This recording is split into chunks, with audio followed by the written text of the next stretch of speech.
안녕하세요. 만나서 반갑습니다. 여러분들과 생화학 모의고사를 같이 진행해 나갈 김지연입니다.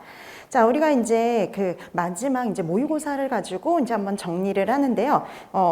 지금 여러분들이 뭐 책을 보셔서 아시겠지만 생화학 같은 경우는 5회로 구성이 되어 있죠.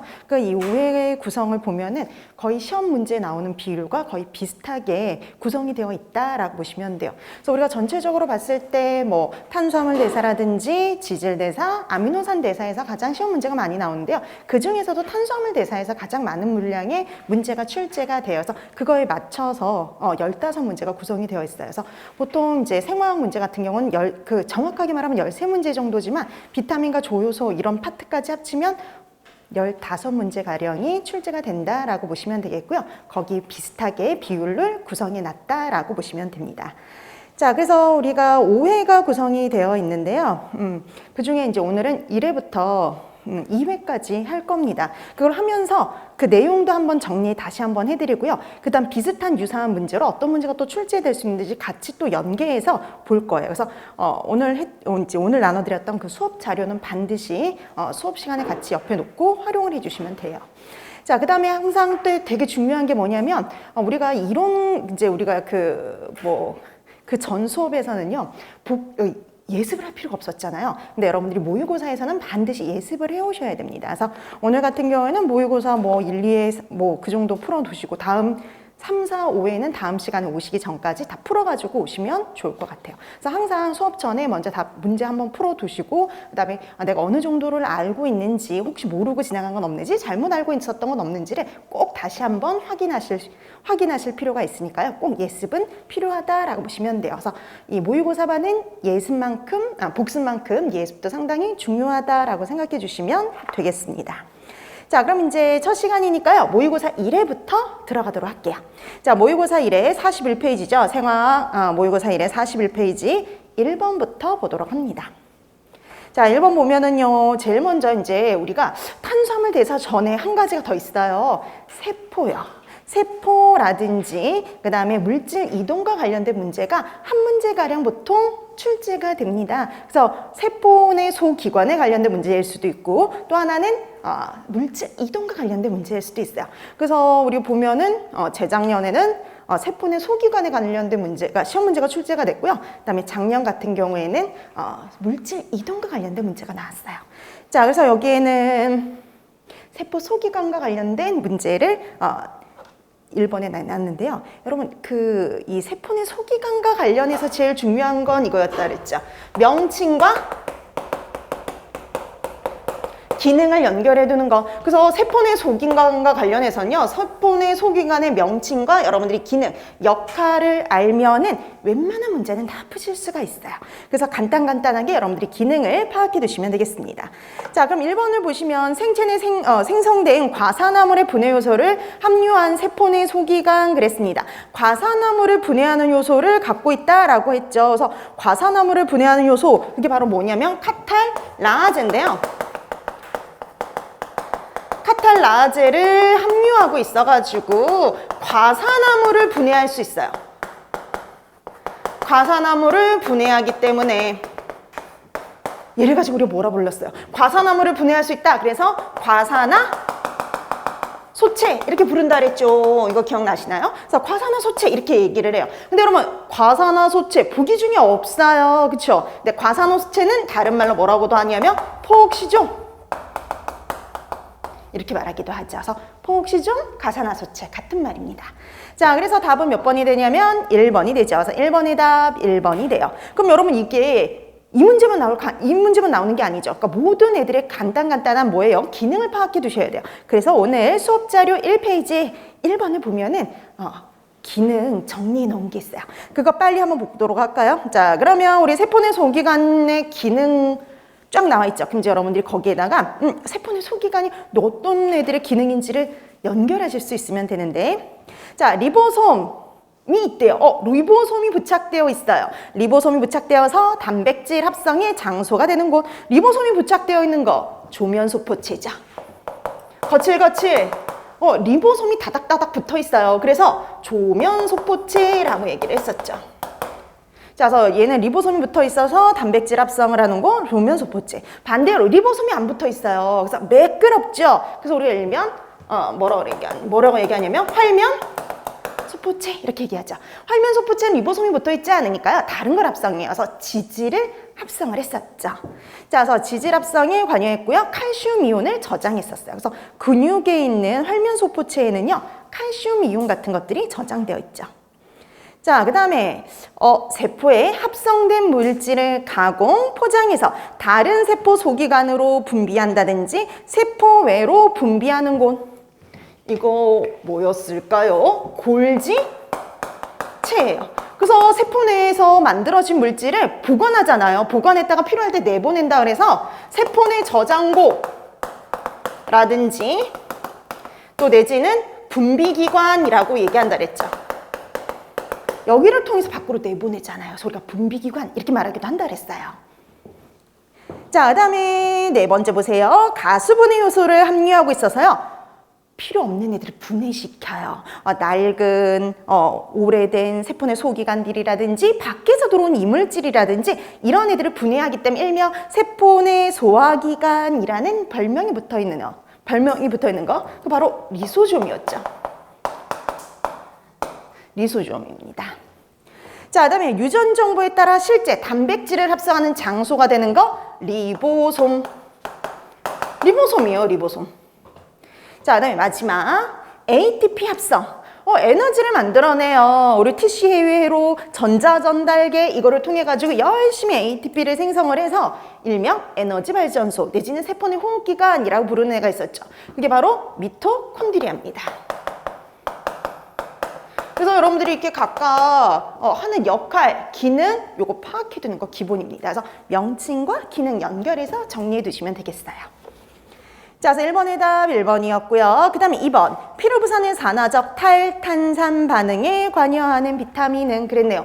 그럼 여러분 이게 피로부산의 산화적 탈탄산 반응이요. 뭘 의미하는지 파악하실 수가 있어야 돼요. 그렇죠? 자, 이 피로부산의 산화적 탈탄산 반응이라는 건 뭐냐면요.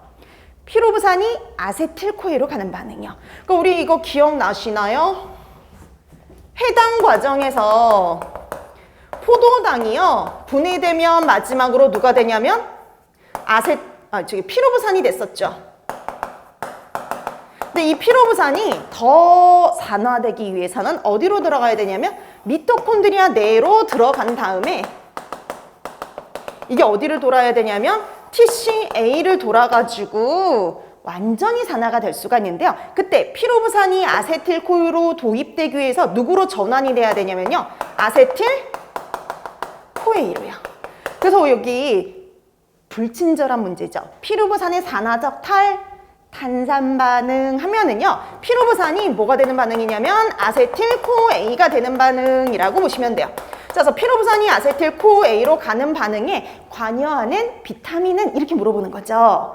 그러니까 우리가 이게 조효소 형태로 물어볼 수도 있고 비타민의 형태로 물어볼 수도 있어요. 그래서 피로부산의 산화적 탈탄산 반응은 피로부산이 아세틸코에로 가는 반응이다 라고 보시면 돼요.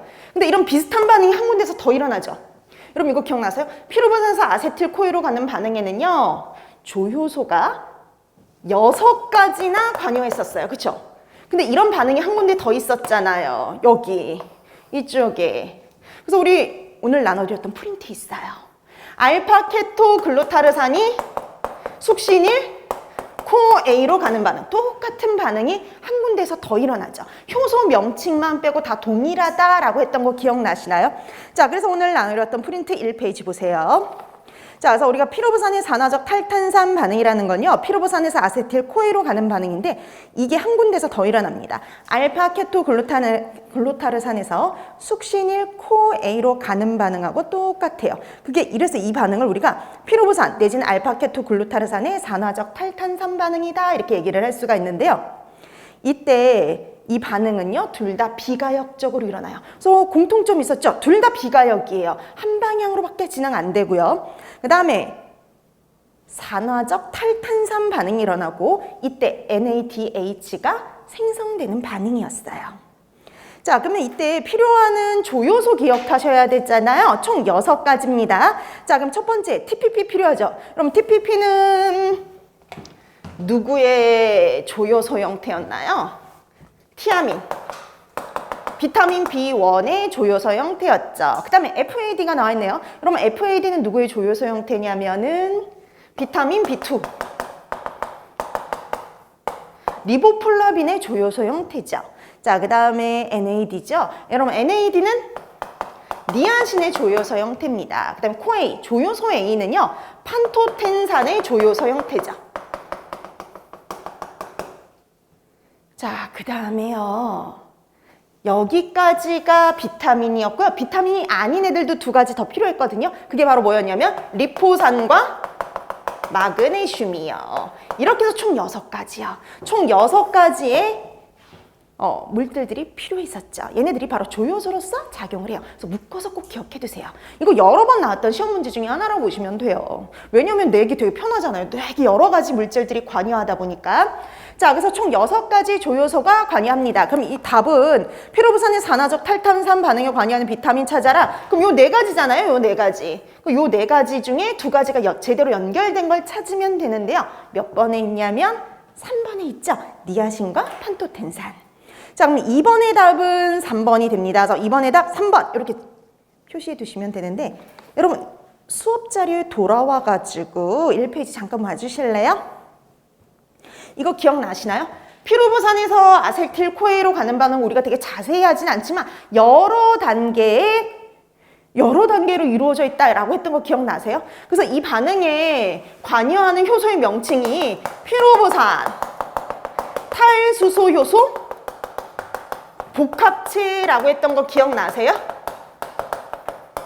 왜냐면 이 반응은요 3번으로 나눠서 이루어지고 그 3번의 효소가 다 관여를 하지만 복잡하니까 그냥 우리가 합쳐서 그냥 얘를 대표로 해서 그냥 피로부산 탈수소 효소 복합체 이렇게 쓴다 그랬죠. 이건 3개의 효소를 합쳐놓은 거라고 얘기했었던 거 기억나시나요? 그게 바로 거기 표에 있어요.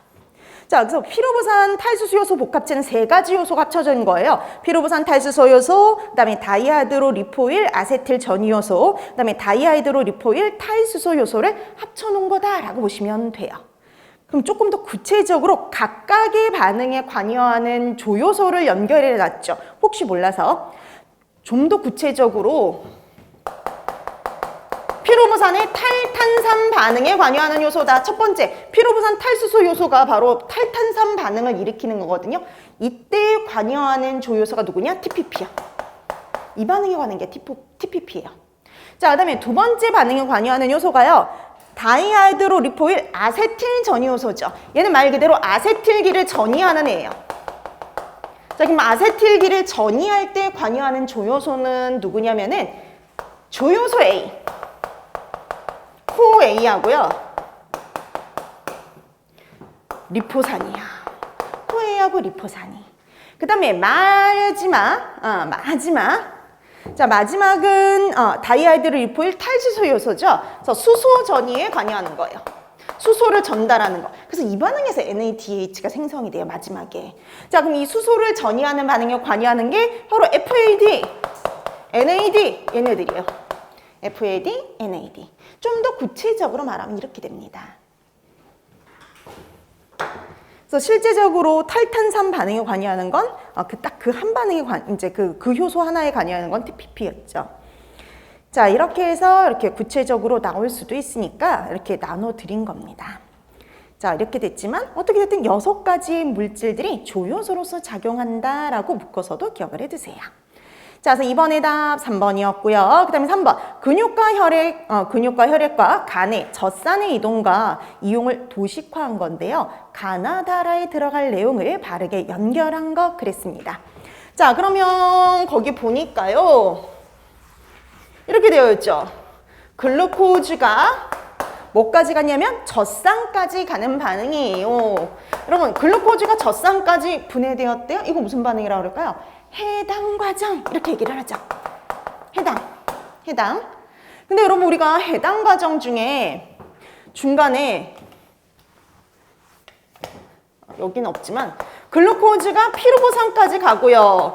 피로부산에서 더 분해되면 뭐가 돼요? 젖산이 되는 거죠. 우리가 피로부산까지 가게 되면 7ATP가 생성이 되지만 젖산까지 가면 얼마밖에 안 돼요? 딸랑. EATP밖에 생성이 되지를 못했죠. 자, 그래서 글루코즈에서 젖산까지 가는 데는 EATP가 생성이 되는 겁니다.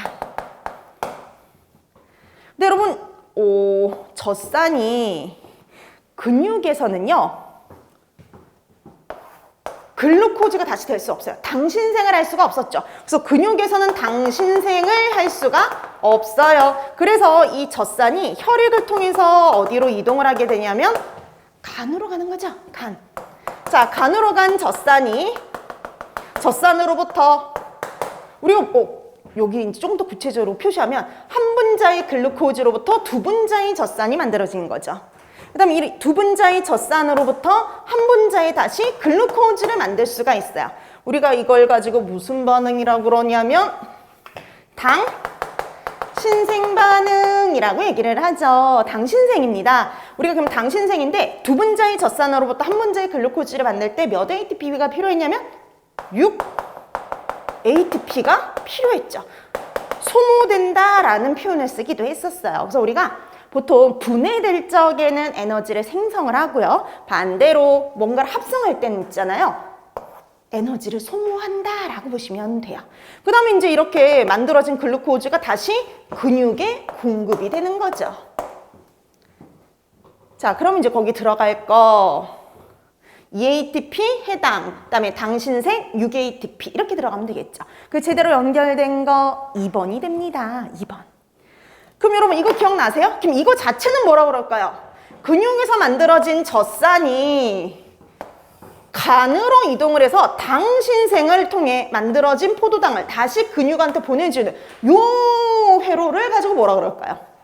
이 회로를 가지고 뭐라 그럴까요? 코리회로요. 얘가 바로 코리회로죠.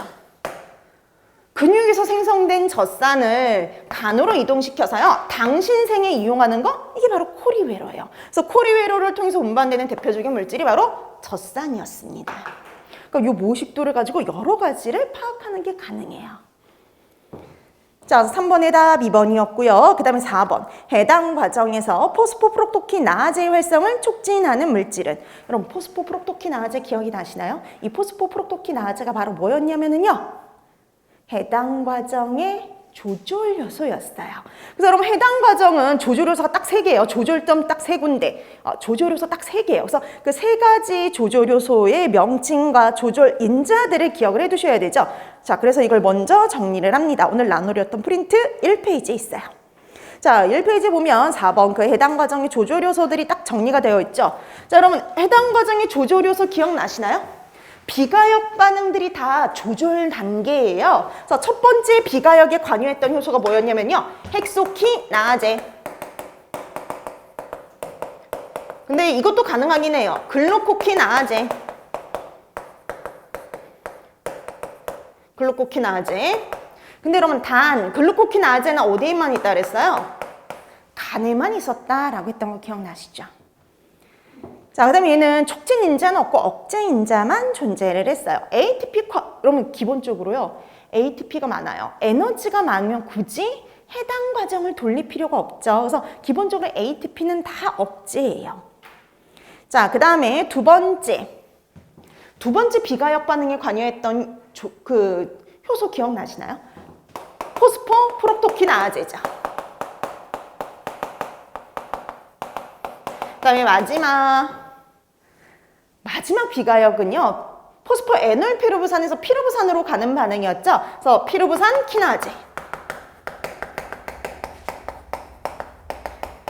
얘네들이 다 비가역 단계에 관여했던 효소들이었고요. 얘네들이 바로 조절 요소들입니다. 자, 이런 조절 요소를 촉진하는 인자하고 억제하는 인자가 있었는데요. 나머지는 다 채워져 있어요. 그래서 헥소키나아제를 억제하는 인자는 글루코즈 6인산하고 ATP였고요. 피루부산 키나아제를 촉진하는 인자는 AMP. 에너지가 부족하면 촉진을 해요. 빨리 에너지 만들라고. 그래서 AMP나 프록토즈 162인산.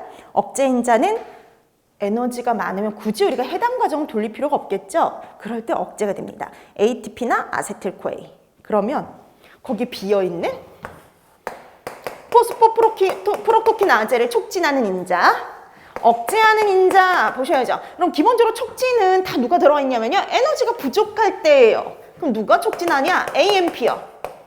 AMP. 그다음에 또 하나가 과당 262인산. 얘가 또 촉진을 해요. 얘가 분해되면 과당 6인산이 될 수가 있어가지고요. 촉진을 해줍니다. 얘가 또. 그 다음에 억제하는 인자. 에너지가 많을 때 억제가 돼요. ATP. 또 하나는 누구냐면요. 열심히 지금 구연산회로 TCA 회로가 돌고 있을 적에도 억제가 돼요. 그러면 그때 누가 많을 때냐? 구연산이 많을 때. 구연산, 시트르산이 많을 때. 자, 그럼 여기 문제에서 포스포프록토키나아제를 촉진하는 물질 그랬으니까요. 답은 5번이 되는 거죠. 과당 262인산이 됩니다. 자, 그래서 4번의 답 5번이 되겠고요. 그 다음에 5번. 고당질 식사로 과량의 포도당으로부터 글리코겐이 합성이 될 때 필요한 물질 그랬습니다. 자, 그럼 고당질 식사를 했대요. 그랬을 때 과량의 포도당으로부터 글리코겐이 합성될 때 필요한 물질을 찾아라. 그럼 이제 이거를 또 한번 정리. 글리코겐 합성으로 한번 쫙 정리해 보기. 자, 여러분들이 고당질 식사를 했어요. 그럼 고당질 식사를 했으면 이거는 이제 오늘 나누렸던 프린트에 있습니다. 1페이지에. 자, 고당질 식사를 하면 누가 이렇게 많아질까요? 포도당이요. 그래서 과량의 포도당을 흡수하게 돼요. 이렇게 이렇게 포도당을 흡수하게 되면 제일 먼저 이용되는 게 에너지원으로 이용이 되는 거예요. 에너지원이요. 그러니까 열심히 해당, TCA 이거 돌려요. 그래서 해당이나 TCA를 돌려가지고 열심히 에너지원으로 사용을 해요. 근데 너무 많이 먹었잖아요. 너무 많이 먹으니까 에너지원으로도 사용되고 남은 거죠. 그러면 간과 근육에서 글리코겐으로요. 합성해서 저장을 합니다. 간과 근육에서 글리코겐으로 합성해서 저장해요. 근데 우리 몸에요. 글리코겐으로 저장할 수 있는 양은 얼마 되지를 않아요. 그래서 금방 차버려요. 그러면 그때는 어디 가서 그 다음에 또 뭐로 저장이 되느냐? 글리코겐으로도 저장하고도 또 포도당이 남았다. 그러면 그때는 간에서요. 중성지방으로 합성합니다. 간에서 중성지질로 합성을 해요. 중성지질 합성, TG죠, TG. 중성지방, TG로 합성해요. TG 합성에 이용을 하는 거죠. 그러니까 이게 순서가 있어요. 1번을 제일 먼저 쓰고, 1번으로 제일 먼저 쓰고, 에너지원으로 제일 먼저 쓰고, 그래도 남으면 글리코겐 합성에 쓰고, 글리코겐 합성 쓰고도 남으면, 그 다음에 뭐예요? 지방으로 합성하는 겁니다. 자, 근데 지금은 뭘 물어봤어요? 그 중에 요 단계를 물어봤죠. 간과 근육에서 글리코겐이 합성이 될 때 필요한 물질 그랬습니다. 자, 그래서 그 글리코겐 합성 내용을 정리해 놨으니까 한번 보세요. 자, 우리가 보통 간과 근육의 세포질에서 글리코겐이 합성이 되는데요. 그 과정 보세요. 글루코즈에서 글루코즈 6인산이 되고 글루코즈 1인산이 되고 UDP 글루코즈가 되고 그 다음에 글리코겐이 돼요. 그러니까 여러분 글리코겐 합성의 기본 단위는 뭐예요? UDP 글루코즈입니다. 그러면 이 UDP 글루코즈라는 물질을 만들기 위해서 글루코즈, UDP 포도당, UDP 글루코즈 요즘에 보니까 아예 글루코즈라고도 안 해요. 시험 문제 보면 다 포도당, 과당 이렇게 시험 문제가 나와요. 그래서 포도당, 그래서 UDP 포도당이 되려면 뭐가 필요하냐? 바로 요걸 붙여야 되죠. 근데 여러분 이거 기억나시나요? UDP 어디서 본 적 있냐면 이게 뉴클레오티드였어요. 그래서 유리딘 포스페이트죠. 근데 여러분 D가 다이의 약자예요. 2의 약자. 그래서 얘는 완전한 형태가 UDP의 형태가 아니라 뭐였냐면 UTP였죠. 그래서 우리가 필요한 물질은요. UDP 포도당을 만들기 위해서 꼭 필요한 물질 UTP, 유리딘 트리포스페이트가 필요합니다. 자, 그래서 거기 4번에 나와 있죠. 글리코겐 합성에 꼭 필요한 물질 UTP. 그 다음에 5번에 중간 물질 UDP 포도당이에요.